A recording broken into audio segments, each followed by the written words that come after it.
Okay. That fired out the exhaust.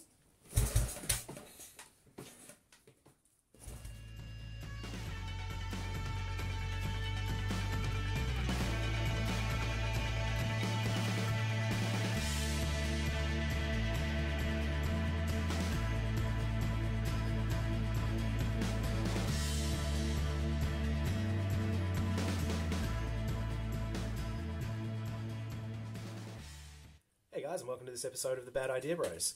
So we are finally back in Warren's garage, working on the Enfield again. It's been quite delayed due to COVID lockdowns and parts coming from the UK that were broken in transit. So it's been a bit of a marathon to get back into this point, but we are. So the Enfield is essentially back in one piece. Warren's done a lot of work behind the scenes, which we'll cut to now, and you'll give you a look. So I never like to see bikes in bits, especially my own, because they're made to be ridden. However, there does need to be time when you do a bit of maintenance.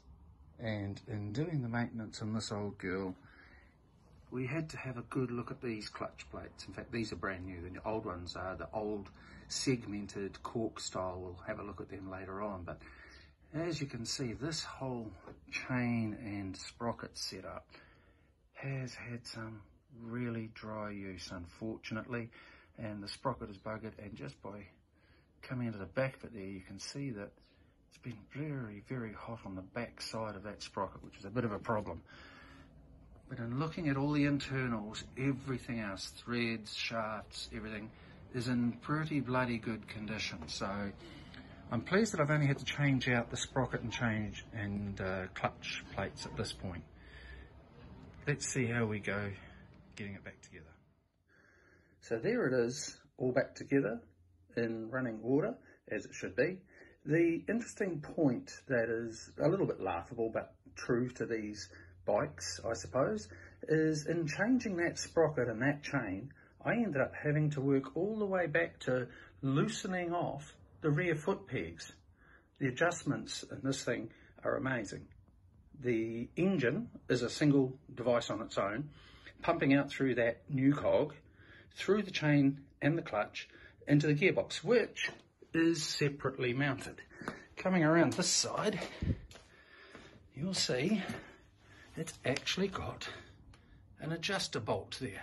So the whole gearbox actually slides backwards and forwards to tension the chain. In doing so, by sliding it forward again, we completely pulled the rear chain tight.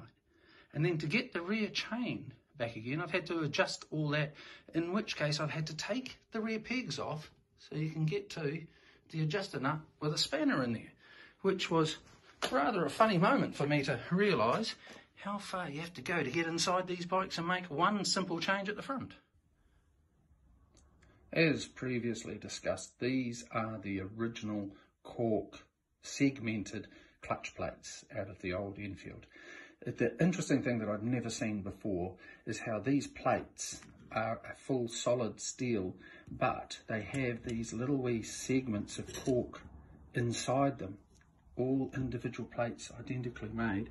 And if you actually look at these, we've got little cork tiles slotting in to make the entire plate.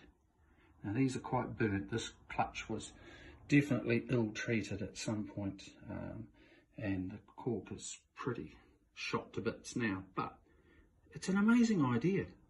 Individually corked steel plates.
And that brings us to today, where we are now.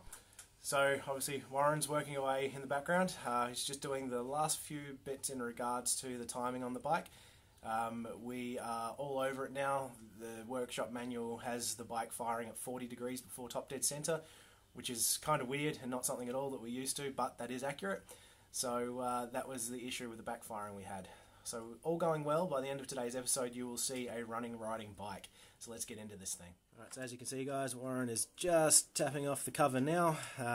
We didn't bother filming all the timing gears. It's just moving tooth by tooth and counting, making sure we've got them in the right spot. You guys would have seen that in the previous episode. If you haven't, I'll put a link up to that now so that you can watch that one first and then come back to where we are. But some things on the bikes that's changed since you last saw it. So we've got all these shiny new cables. So the bike will shift and stop as it should. Some really nice brass on this one. The bike is spotlessly clean, as you can see, and hiding under the towel is the new saddle. So she's all very close together. It's just the final stages now, and you guys are going to be here for the first kick. So all going well, it should just fire. Alright guys, here we go.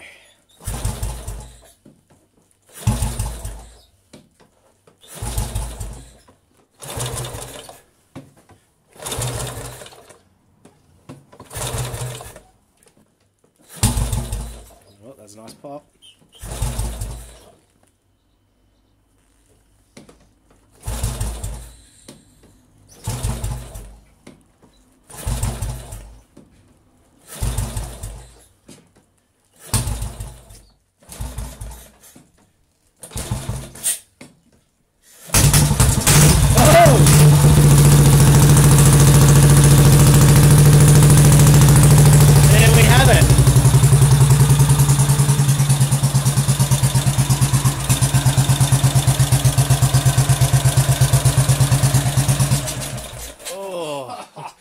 We just need to get that idle right. It ran, it's alive. Oh. That's so good, man. We just need to get that idle right. Holy crap, that's awesome. Well, there you go, guys. All the work is paid off. Let's see if it's going to... First pop. Look at that.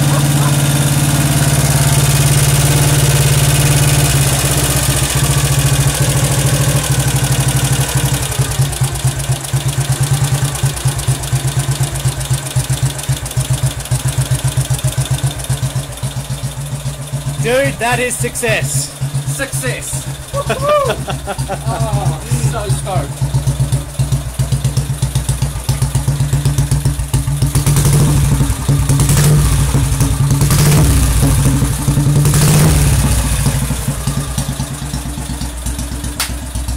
That's awesome, man. That is so good. Awesome. Wow.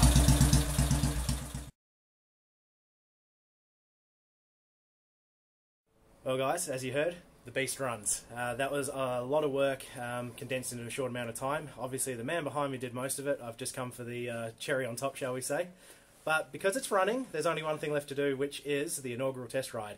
So Warren's going to gear up and we're going to go and have a look at how this thing goes. Very excited if you can't tell by the smile on my face.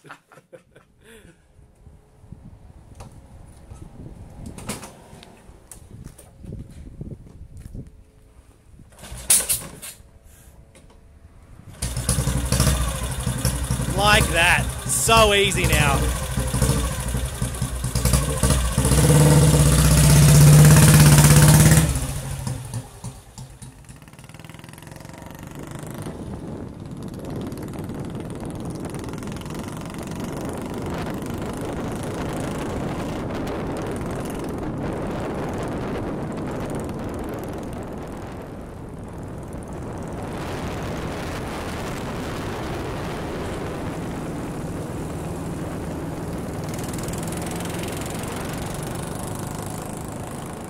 Well, there we have it, man. How was that?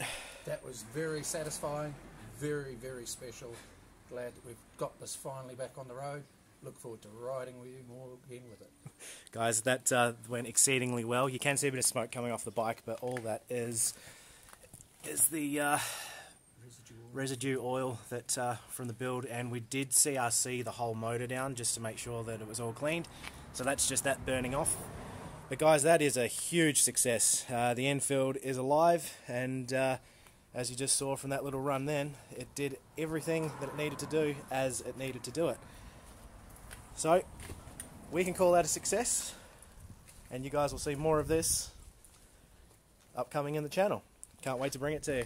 Warren, thank you so much for letting me be a part of this one, and mate, I'm very stoked that the bike is done. Thank you, Troy, for your help. You've assisted and you kicked my butt into getting on with it and getting it on the road again. So thank you too. Nothing for thanks, mate. That's awesome. That is us for this episode. Thank you so much for joining us. I hope you've enjoyed it, and we are genuinely stoked that this old Enfield's back into life the way it should be. We'll see you on the next one. Bye.